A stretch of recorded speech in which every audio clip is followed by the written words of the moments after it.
Welcome to the Gaslight Effect Podcast. I'm Robin Stern, co-founder and associate director of the Yale Center for Emotional Intelligence and author of the best-selling book, The Gaslight Effect. I'm an educator and a psychoanalyst, but first and foremost, I'm a wife, a mother, a sister, aunt, and healer.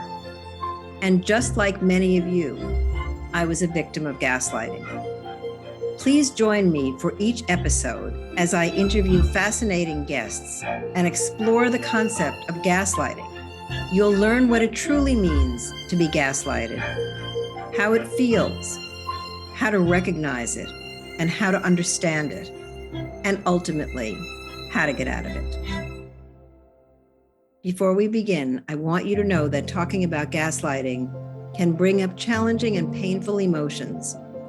Give yourself permission to feel them. Some of you may want to go more deeply with your emotions, while some of you may hold them more lightly. No matter what you're feeling, know that your emotions are a guide to your inner life. Your emotions are sacred and uniquely you. Respect and embrace them, for they have information to give you. If you want to listen to other episodes of the Gaslight Effect podcast, you can find them at robinstern.com or wherever you listen to podcasts. Thank you for being here with me. Hi, everyone, and welcome to this episode of the Gaslight Effect podcast. I'm really thrilled to have with me today Dr. Dan Ariely, who is a psychologist and a behavioral economics professor at Duke University. And Dan, please tell us about your work and why you said yes to coming on the Gaslight Effect podcast. So your invitation seemed very nice. And I have to say that I think podcasts are really interesting. So two people who don't know each other usually meet somewhere and have small talk, casual conversation. And the podcast allows an opportunity to meet somebody else and go quickly into a more deeper discussion. It's kind of interesting, when will we adopt that in other areas? So I try to say yes to podcasts, and I love meeting new people. So that's the reason. I really appreciate that answer, and you're being candid about it. And I agree, it's so nice to have this space with you and to ask questions that I know that you will have amazing and unique answers to. So, and get to know you. So thank you. Of course, I will try. So, but since we're having this, why don't I ask you? Tell me a little bit about you. Sure. So my name is Robin Stern, and I'm a psychoanalyst by training. I'm the co-founder and a senior advisor to the director of the Yale Center for Emotional Intelligence. And I have been really doing interviewing and psychoanalysis and psychotherapy my whole life, and been fascinated with the way people work and the way relationships work, and have specialized through the years in my practice and in my work, particularly with women, but with couples as well, on what hurts people, the impact of hurtful and harmful behaviors, and how that shows up and what's the cost of it, and how people can feel empowered to stop it, limit it, or leave the relationship. And importantly, I focused on the particular behavior that I called the gaslight effect, where, as you know from I'm sure you know from the 1944 movie, somebody tries to drive you crazy and you somehow walk into that and you somehow believe it, and you believe it even if you know it's not true. And so that's why I asked you to talk with me, because there's obviously a lot of alignment between misinformation, misbelief, and that pull to believe something that is not at all true, but somehow the context sets the perception. So yes, so I'm fascinated with gaslighting. I think it's one of the most interesting psychological phenomena, exactly for the reason that you're saying, is that somebody external gets to dictate our reality. We get sucked into it and believing it. Now, so I'm interested in lots of things, but my most recent book is about misbelief.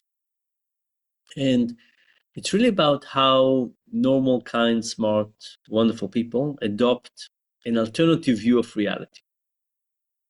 And I started looking at this from a personal experience. In the early COVID days, there were a few people that decided that I was the chief consciousness architect for the Illuminati, and that I was one of the people who brought about COVID.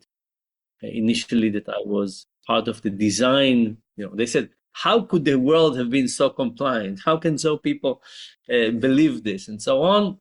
People thought that I was involved.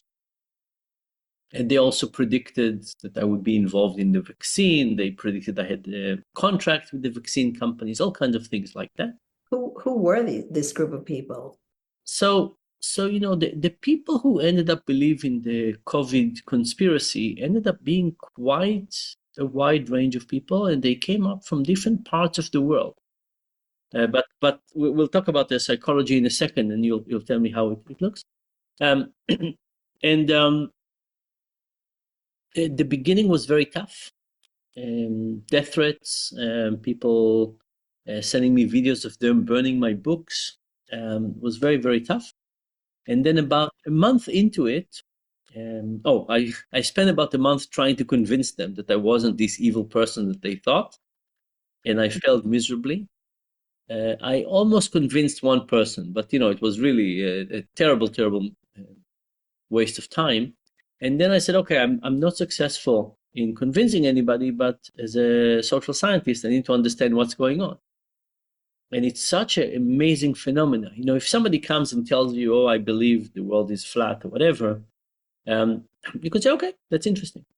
But when somebody comes to you and say to you that they know that you did something yesterday, and you say, but I didn't, and they say, yes, you did, there's something very eerie about that. When I'm an expert in what I did last week, and somebody coming to me and tell me that I did something else. So I started studying this, and I started to understand what happens.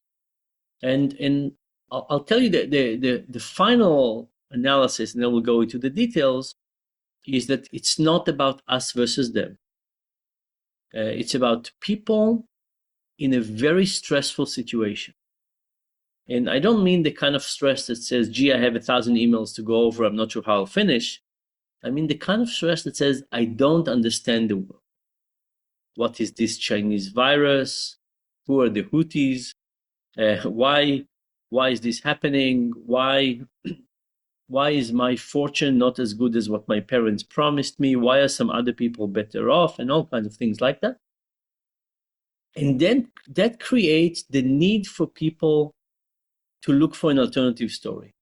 So if you say, look, if people are happy and resilient, there's no need for an alternative reality. When does this need arise? It arises when they have something missing. They're stressed, they're anxious, they don't understand the world, and they need a story. And that story, in the short term, it's very helpful because it explains something. But in the long term, of course, it has its own downsides. And I think that gaslighting could be like that as well. When you say, okay, so what?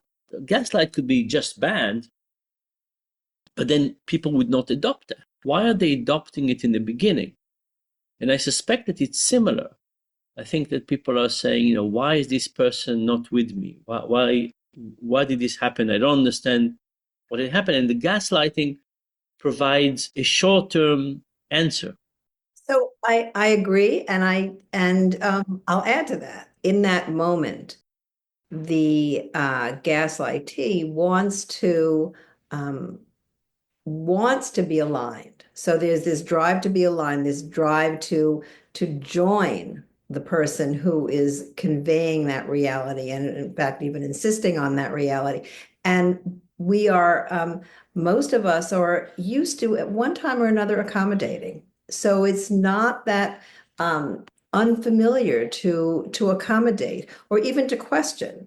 And certainly, I think one of the reasons that women walk into gaslighting moments more than men, although men do as well, is that we're taught to to please, to be on the other side of to stand in somebody else's shoes, and sometimes to the point where we forget we even have our own shoes. But we're standing there and we're seeing it from another perspective, and we're saying, okay. And to your point, could this make sense for the world? Could this make sense of what's happening here?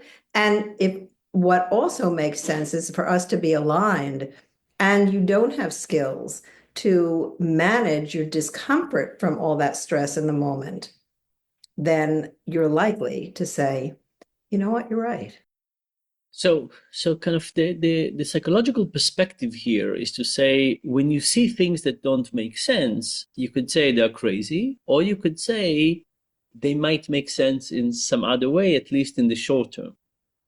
And the metaphor for, I think, both of how I think about misbelief and how you think about gaslighting is it's a little bit like a mosquito bite. That in the short term, itching a mosquito bite makes sense. It reduces some of the pain, it reduces some of the discomfort, it reduces some of the stress. Long term, it spreads the poison out, and it actually makes things worse. Now, in terms of misbelief, it's this initial stress. And by the way, kind of if I had to put a simple equation, I would say that the experienced stress is a function of the real stress minus resilience. And what is so sad about the time in our lives is that we are in a period of an all-time low resilience. We don't spend as much time with friends. We don't spend as much time with the extended family. COVID, we lost friends at work. We haven't really regained them as much. Income inequality reduces resilience. We don't trust the government to provide for us if we are out of work, for example, or sick. So the experience stress is higher. Plus, there's lots of real reason to be stressful. So that's what pushes people. But now there are three other elements that make it worse, right? So you could say, okay, so I didn't used to consider alternatives. Now I'm stressed, anxious, low resilience. I start exploring an alternative reality. Now there are the cognitive components, how we process information and so on. There are the personality components, what kind of people are more or less likely to go down this path. And then there are the social elements. And I think that some of those could also echo gaslighting, but maybe not to the same extent. So let's start with cognitive. There are some things that are very simple. One is we don't look at all information. Some of us watch TV station A, some of us watch TV station B, or podcast or whatever. So we choose the information that we agree with. But there are other things that are more devious, and I'll give you an example of one of them. One of them is called the illusion of explanatory depth. And what's the illusion of explanatory depth? Tell us. So I demonstrated it once with a flush toilet. And I came to people, I say, how well do you understand how a flush toilet works? And people said, quite well. On a scale from 0 to 7, almost 7. Great. Then I went back to them and I say, okay, luckily for you, I have all the pieces here of a brand new flush toilet. Please assemble it. Nobody could assemble it. And after that, I came back to them and said, okay, so how well do you understand the flush toilet? And they said, not so much. Now, think about how we usually have conversations with people. We usually attack them. No, we attack them, they attack us, and so on. Of course, our success rate in convincing anybody of anything is very low. Right? I'm willing to bet that in the last 5 years, none of us have heard I've heard the expression, you know what, you're really right. I never heard such good arguments. I'm fully convinced now that I'm going to change my opinion. But the illusion of explanatory depth says that the problem is not with knowledge. The first problem is with confidence. That people are dramatically overconfident. If you want to start having a discussion, it's not about attacking them. It's about getting them to doubt their own strength of belief. do you understand how a flush toilet works? Show me. Oh, not so much. Let's continue. Right? In the same way, for other things, you think that COVID, Trump in the elections, you name it. Help me understand. How does that work? Where does it come from? Just to clarify, are you saying then that because I am, let's say, an otherwise confident, self-possessed woman, and in this relationship with you, I am second guessing my own phone number? Is that because no, no one's ever challenged me on that particular thing before and asked me to speak to that particular thing, and so, or wonder about it. So now you're saying, no, that isn't true. And I'm back on my heels saying, well, maybe he's right, because I never thought it through.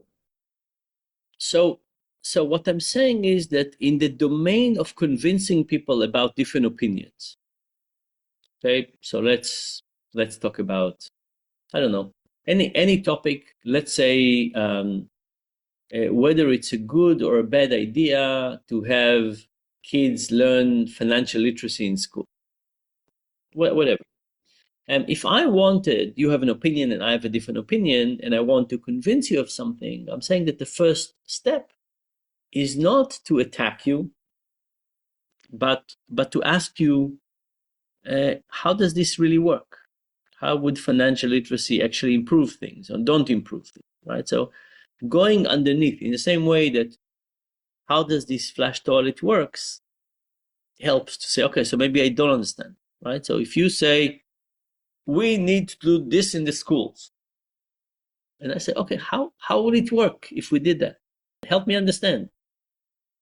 Who would do what?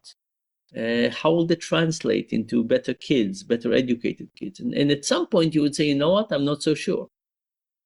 Now I think what you're asking is, could this very effective strategy for conversation about topics by reducing first the confidence could be something that the gaslighters are doing deliberately, right? Because when you think about it, here I'll ask you a question, Robin. Do you believe that we are facing man-made global warming? Let's say you said yes, and I would say, how do you know? And you would say, I read the UN report. And I would say, did you really read it? And you would say, no, I read the abstract. And I would say, I'm just most people. And then I would say, and how do you really know that this is it? And you would say, okay, I read this paper, but there's lots of other papers. Are you confident? And all of a sudden, like if we kept on at it for 5 minutes, you would say, you know what? The truth is, I haven't done my job. I trusted sources. But if you ask me, have I done my independent research and evaluated things, and do I even have the capacity to understand global warming science? You would say, okay, you know what? I have to admit, I relied on other people. And if you ask me, do I really know? I'm all of a sudden less sure that I know. Now, that's the strategy if I wanted to convince you that maybe you're not as sure. And now, by the way, if I was a global climate change denier, I would have said, okay, so now you're not so sure. Let me tell you something else, right? Reduce your confidence first. But I think what you're suggesting is that this could be the intuitive strategy that the gaslighters are using to basically start getting people to question their beliefs. Yes, to question their beliefs or their perceptions or their worry. And How do you really know? People are supposed to do. How do you really know? So there is so much in our lives that we're overconfident about, just because life is complex and we don't have time to explore everything and so on. So and typically, because if I tell you about myself, you're not going to try to get me to feel unmoored or unglued or destabilized or that's right. nobody ever asked me that before. I'm saying, I saw that yesterday. How do I really know? What do you mean I saw that? Yeah, that's right. How do you know that you really saw it? Okay, so the second part is the cognition. It's the way that our brain processes information, presumably like a computer, but in reality, not really, right? So our memory is flawed, our understanding is flawed, our confidence is overconfidence, and the cognitive part is all about the way we process information. Mm-hmm. Then there's the emotional part. And the emotional part is about which people are more likely to go down the funnel of misbelief and which one are less. And by the way, it's not as if you possess this personality, you're sure to become a misbeliever, and if you don't, you don't. They just make things smoother. They accelerate things or not. And I'll give you maybe one example. There's a little math problem that we use. And the problem goes as follows. A baseball bat and a baseball ball cost together $1.10. A baseball bat and a baseball ball cost together $1.10. The bat costs $1 more than the ball. The bat costs $1 more than the ball. And the question is, how much does the ball cost? Now, you know the answer, so I'm not going to ask you. But most people say 10 cents. Now, there are two types of people. Everybody, the answer 10 cents come to everybody. They were like $1 and $1.10, and the answer 10 cents just comes to people's mind. Some people just say it, and some people check themselves. The people who check themselves discover that 10 cents is not possible, that it's actually 5 cents and $1.05. Together $1.10, the difference is $1. Now, it's a problem that everybody can solve, but people are divided into the people who trust their intuition. It feels this way, therefore I believe it, or let me check it. And the people who trust their intuitions are more likely to go into that path of the funnel of misbelief. Now, if we make the connection to gaslighting, I think if you give me an alternative view of my reality, and maybe the personality is the pressure to please, and I now want to please you more, I'm more likely to hang on to that and say, yes, this is the thing, and therefore be more likely to go down into that sense of belief. So there's a set of personality traits. Some of them are good, like people who can see multiple dots and connect them. Creativity. We love creativity. And people who are more agreeable, people who are motivated, as you're saying, to please. Yeah. And then there's the last component, which is the most dangerous one, which is the social component. And I'll describe some of it, and then you'll tell me whether this appears also in gaslighting or whether gaslighting doesn't have this social component.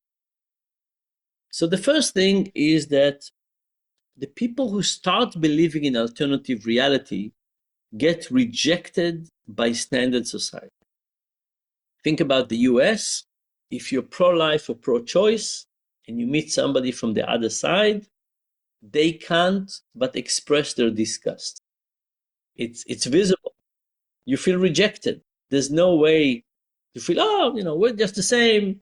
You like green, I like red. No. There's a real sense like something is broken in you. So the first feeling that people have is a feeling of rejection. During COVID, President Macron said that the French people who don't take vaccines are basically not French, right? Very, very strong offense. And I don't know what he thought, that these people say, oh, we're not French, let us change our mind and go back and get vaccinated. It only alienated them more and made things worse. Now, feeling alienated is a very, very strong sense.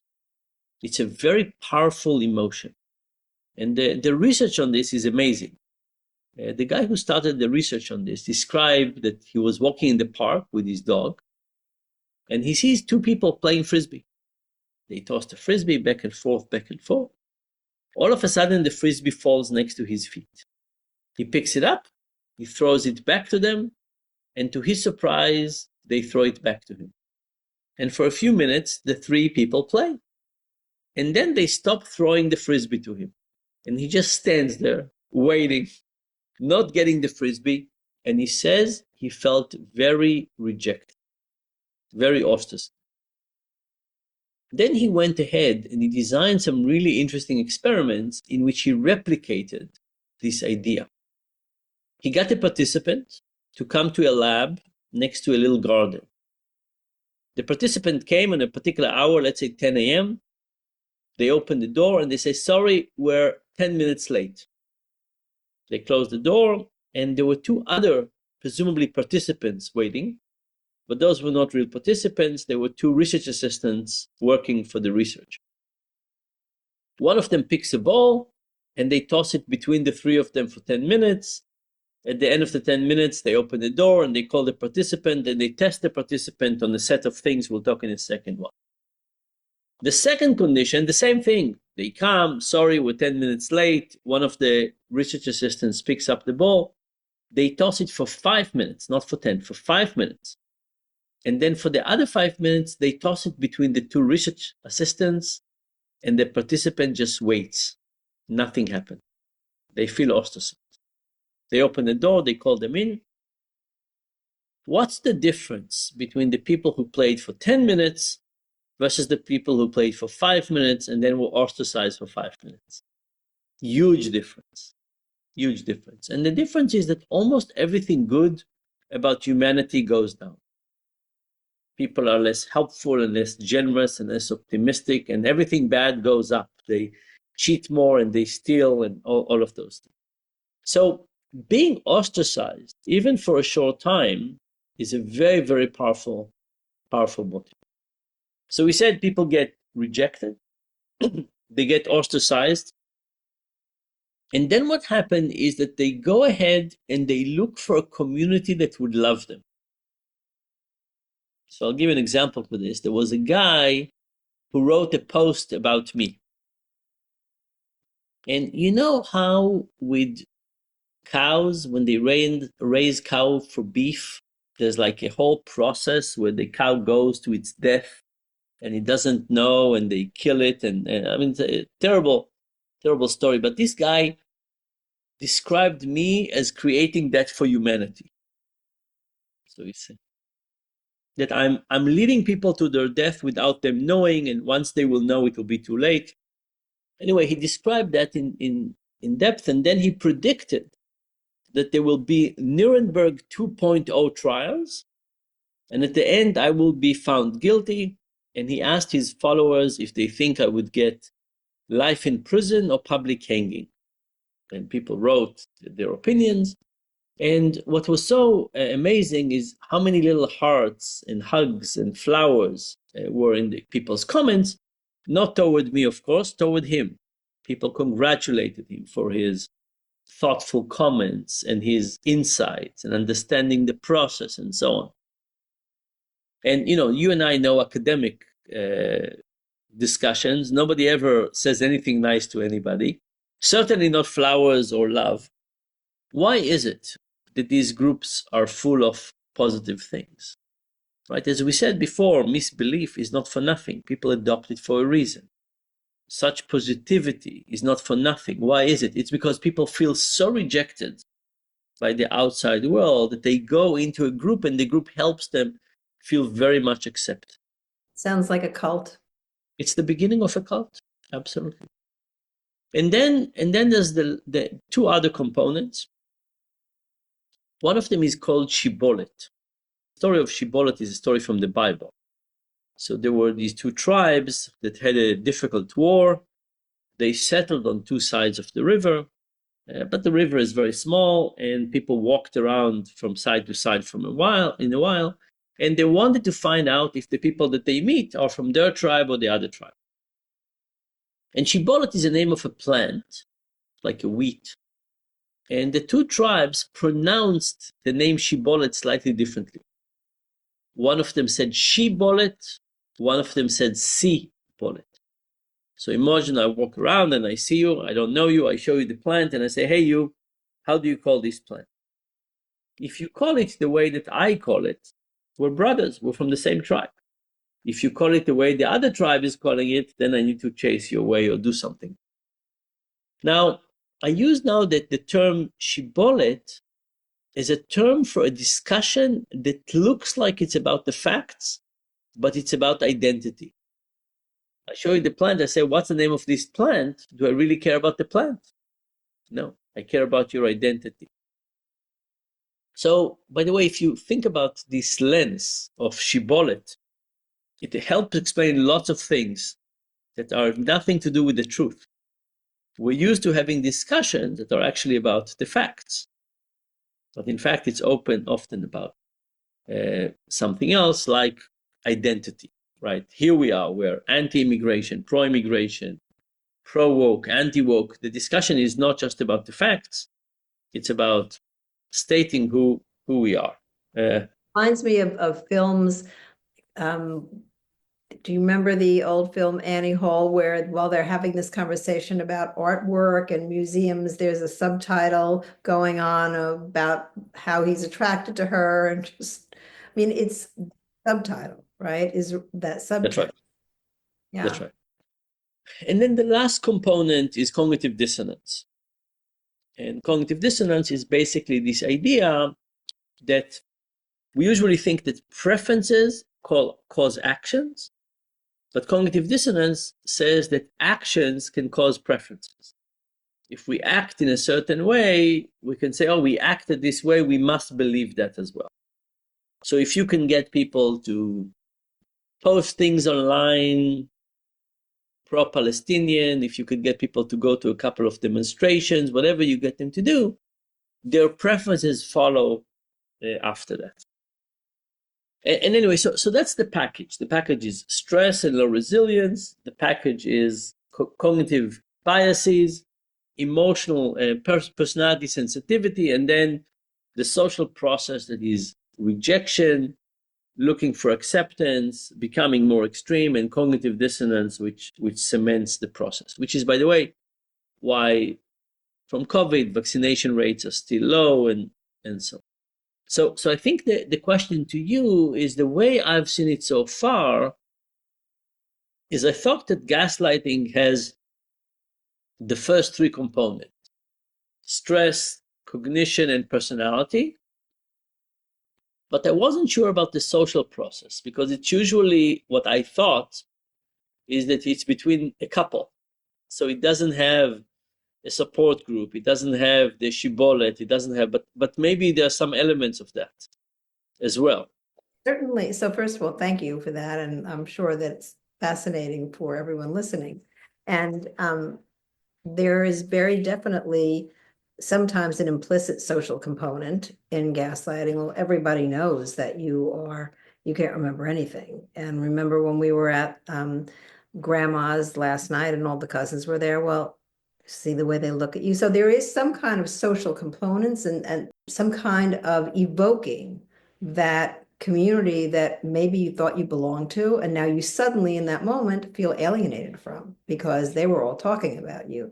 And certainly there can be gaslighting that is that's happening in a group where you feel a way that is completely different from the group, and you feel you have thoughts that are not allowed, and this is very much like a cult, allowed to be in the group, and you have a voice that's not allowed to be expressed in that group. Otherwise, you suffer exactly what, like you're talking about, social death, social isolation, alienation, which is very, as you're saying, powerful, a shaper in human behavior and the glue that keeps people together, even from the gaslight end, even in relationships where you're accommodating so much and giving up so much that you don't even recognize yourself after a while.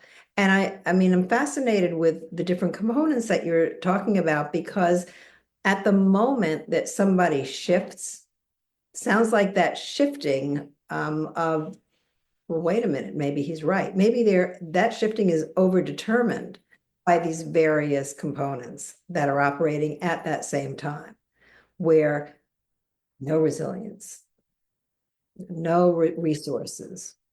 So I like this parallel, but one of the things in my story of Misbelief is that at some point they join a group, and that group gives them other things. So there is a rejection from a group. There's inference about rejection from a group. But are the people that are being gaslighted, are they? I'm guessing it's just so humiliating to be in that section. They don't necessarily join a group of other people who feel this way. They don't get this strengthened from other people, right? Probably the parallel stops there, because when you believe whatever, the earth is flat, you go and you join the flat earth group and you strengthen yourself and so on in your beliefs. I think with gaslighting, it probably stops there. So probably the process is kind of similar up to that point, and then you don't have the social support that pulls you even further to this other group. I would say it depends. And it depends on how old you are. It depends on whether that social group is your family, and the emotional, psychological cost of leaving your family when you realize you are not of that same mind is too great. And so you gaslight yourself, and then you begin to believe that. And also what you're talking about in terms of alienation definitely leaves people vulnerable to belong to a group where they feel that they belong. And so people who are preying on whether they're consciously preying, whether they're not consciously preying, and they just happen into a relationship where somebody is telling them about themselves, or makes the promise of a better world, makes the promise of greater happiness, of greater belonging and like-mindedness. People are vulnerable to that when they've been rejected. Can I switch the conversation a little bit? Please. Okay. So I had this complex experience, and I wrote a book on misbelief. But recently, another topic that I've been fascinated with is bureaucracy. And I actually created a website called the Center for Advanced Bureaucracy, where I complain about bureaucracy. And when you talk about gaslighting, it makes me also think about bureaucracy. And I'll give you kind of a tough metaphor for this.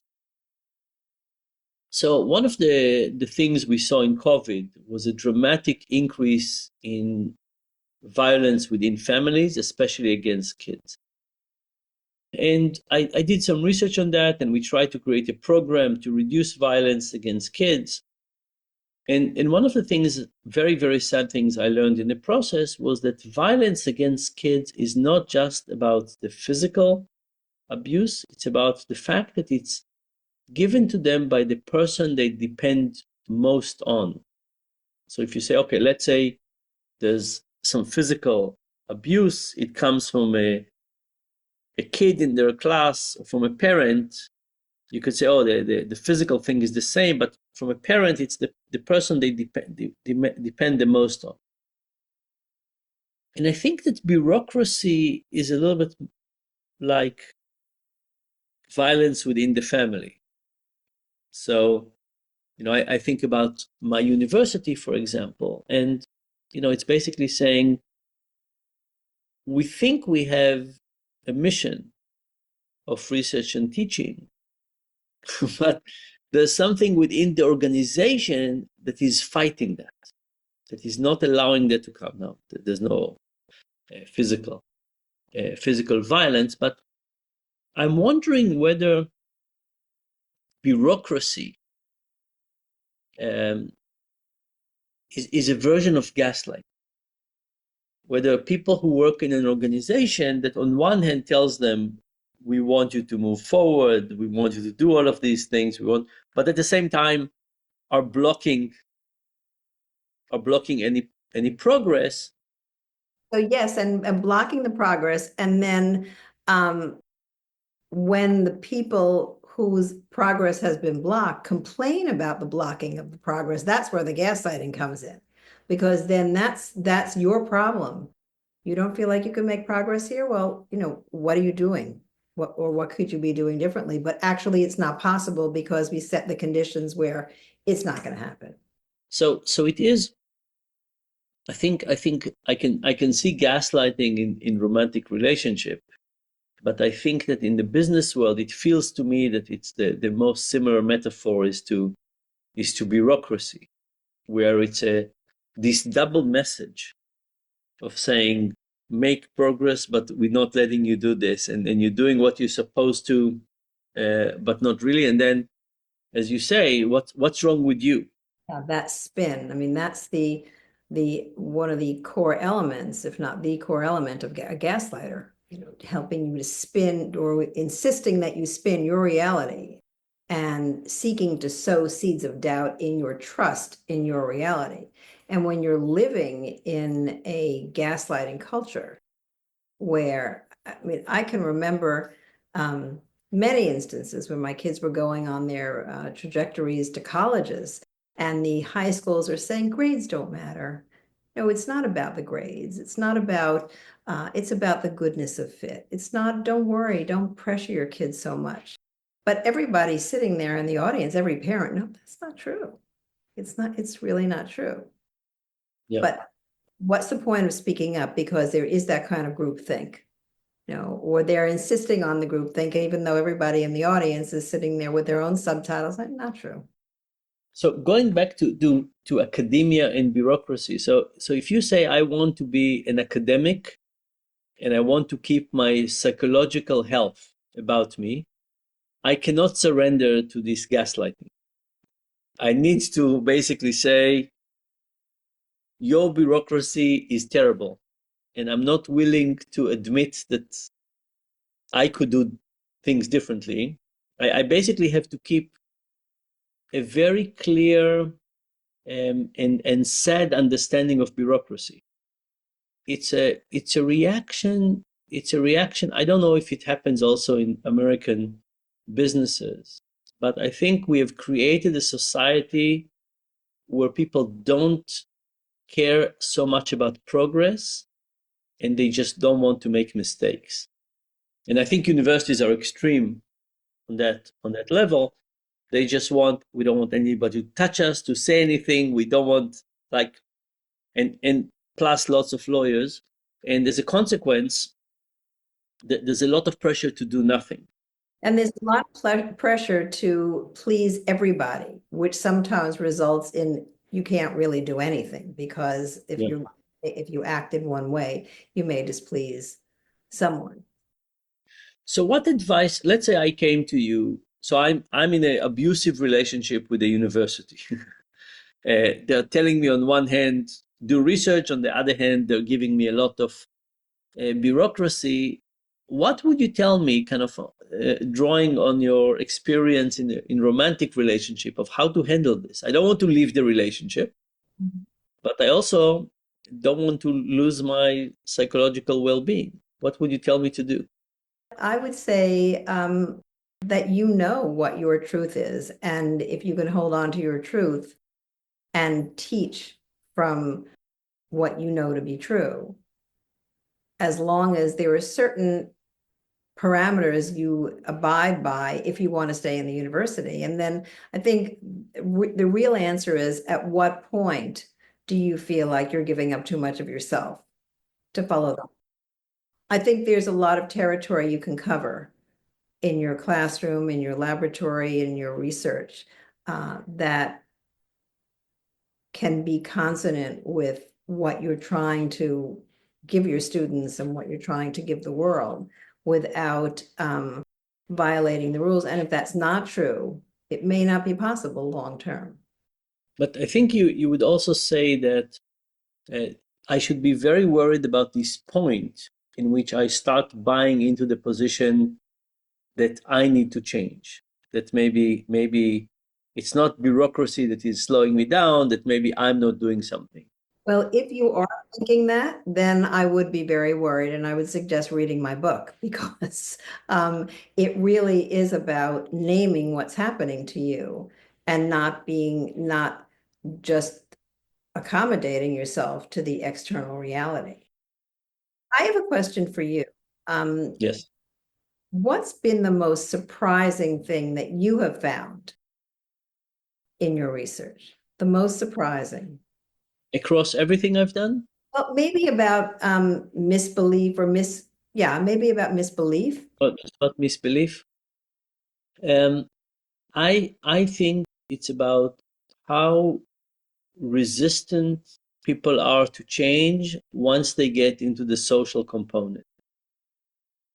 It's like our go-to approach is information. We show people information, we say, isn't this convincing? And the ability of people to reject information and to stay consistent with their beliefs, and no matter what, not to change, is amazing. One of the women I talked to sadly got cancer about a year ago. And because she developed such a belief about the healthcare system, she refused to get treatment. So she got lots of natural treatment, but she didn't get any treatment, and she sadly passed away last month. Um, it's amazing. Even when death is knocking, their beliefs are so powerful. And we have a few success cases of people who came back, but certainly not a lot. Our inability to dig ourselves out of the holes that we dig ourselves into is really a terrible, terrible situation. Including the whole of being in a gaslighting relationship over time. Because when you dig yourself into a hole where you're not the same self who walked in to that Yeah. relationship, to that organization, to that university, you don't have the strength or the resources that you did when you were first that other self, before you started giving away little pieces of yourself to accommodate to someone else's reality. Now, where do you define the line between constructive criticism and gaslighting? It's different. Constructive criticism is, I say, hey, you know what? I really liked the way you did XYZ, and I would have appreciated more of your doing ABC. And if you'd consider that. Yeah. Gaslighting is, and then of course you're welcome to gaslight yourself if you want to take that away. But gaslighting is, really, I've noticed that when you're thinking through something, you have a problem staying logical with it. Like, did you ever notice that about yourself? You're not really a good thinker, and perhaps that's coming across in your comments. So, I like that, but that's really your problem with thinking. That piece of undermining, trying to undermine your confidence, yes, undermining your reality. And also that little subtitle, because now we're not talking about what happened. We're talking about my perception of what's wrong with you. Yeah. It's not about what I do, it's about who I am Who you are. in your mind. Yeah.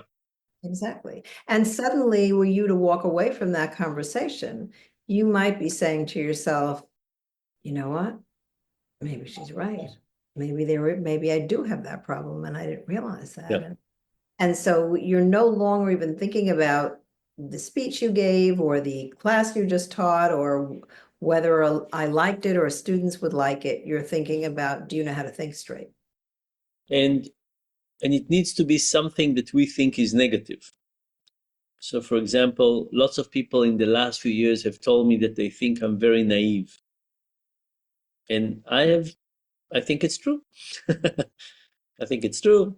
I think I have lots of trust in people. I think it's a good way to live. I don't think it's gaslighting. I think they were correct in making me. But people might have tried to gaslight you with that. And I love that you're able to say, you know what, I am naive. But in a gaslighting moment, you'd be able to say, I am naive, but that doesn't answer the question of X, right? Because sometimes people will tell you about yourself to deflect the conversation, to avoid responsibility, to get out of a tight spot. Where else do you see this happening? It's mostly in romantic relationships. Definitely in the workplace, definitely in the family. And to your point, it's extremely painful when the people who you love and trust so much are the people who are telling you that there's something wrong with you, you're much more likely to believe it. And the bigger the investment that you have, whether it's in the organization, your doctor, your lots of medical gaslighting going on, your family member, your partner, the harder it is to say, this is my problem, you know. Mhm. Or I'm sorry, the harder it is to say this is your problem, the bigger Yeah. investment you have in your gaslighter. That's why medical gaslighting is become so much more popular, because people are now saying more about how they invested, they trusted their doctors, they believed them. And so uh, it was hard when the doctor was giving them misinformation or uh, shooing them off and dismissing them, to say, no, this is you, this is you, this is not me. So have you ever experienced gaslighting in your life that you felt like, wow, I'm on this road of going, believing misinformation? So, so I think for me, the biggest issue has been with bureaucracy, where I was given information that kind of the right way to do things is to take forever and eventually not to do anything, and like this is the right way, and don't you see it? Um, and I don't know why, but I refuse to buy into it. I think maybe um, maybe the fact that I did my little website to the Center of Advanced Hindsight, maybe it's like journaling and promising yourself that you're committed to your original cause. But that was for me a period. It's been the last few years that where bureaucracy has increased so much that I think it's counterproductive. Um, this has been a period for me where I felt autistic, that how can I be in conversation with these people? How can they possibly mean what they just said? How can it be? Like we had a grant from a bank, and the lawyers, my lawyers, the Duke lawyers, argued with them for I think 5 months about what would happen if we go and visit their office and we fall, who would pay the insurance policy. And they eventually came up with a proposal that we would never visit them, and we would only have meetings in places of third parties that have insurance. And I said, look, don't we want to do research with them? Don't we want to meet? And there was like months and months of these discussions. And I said, I don't understand the world. It can't possibly be that we are delaying starting the research by 5 months or something, because we can't agree that if we'll fall, it will be our insurance or their insurance. And even the proposal to have it in a third party site that have insurance, I said, I said, like, what don't I understand? Don't we have a mission to move forward? Delaying everything by 5 months to figure this out, isn't this counterproductive to all of our times? Experiences like this make me feel that there's something deep that I don't understand about how the world works. It's like feels to me like, who came up with this idea? Why are they talking about this? Why isn't anybody willing to take a step and say, okay, we'll sign. Let's move forward. And somebody more vulnerable to being gaslighted might say, I don't understand what's going on in the world. There must be something wrong with me. And I think it's great that you're saying there must be something wrong with the world, because you know what? The whole world is wrong. I'm okay. Maybe that's a different kind of a problem. I mean, there's plenty wrong with the world, and often when people are beginning to name gaslighting or discomfort and pain and depression in their relationships, there's something very wrong. in their relationships. And I would say, if you think there's something really wrong with what's going on, there's likely something really wrong with what's going on. So unfortunately, we are out of time. I so enjoy being with you and talking with you and your insights, your wisdom, and thank you for all the amazing work you're doing in the world. And please tell people where they can find you. I have a website, danariely.com, DANARIELY.com, and I have the Center for Advanced Bureaucracy, if anybody wants to check it. Thank you so much, Dan, for being with me and for being here with our listeners. I'm sure it was very meaningful to everyone who tuned in, and I hope to have another conversation with you at some point. That would be lovely, really. It will be a delight. And Robin, thank you very much for the time, and very nice to meet you. Very nice to meet you too. Thank you. And everyone, see you for the next episode of the Gaslight Effect Podcast. Thanks for joining me for today's episode. I hope you found it helpful and meaningful. If you want to listen to other episodes of the Gaslight Effect Podcast, you can find them at robinstern.com or wherever you listen to podcasts. And please leave a rating and a review. I also invite you to follow me on Facebook, LinkedIn, Instagram, and Twitter. This podcast is produced by Mel Yellen, Mike Lenz, and me. All of my work is supported by Susan Pettit, Marcus Estevez, and Imaginarium. Also by Sally McCartan and Jackie Daniels. I'm so grateful to have many people supporting me, and especially grateful for all of you, my listeners.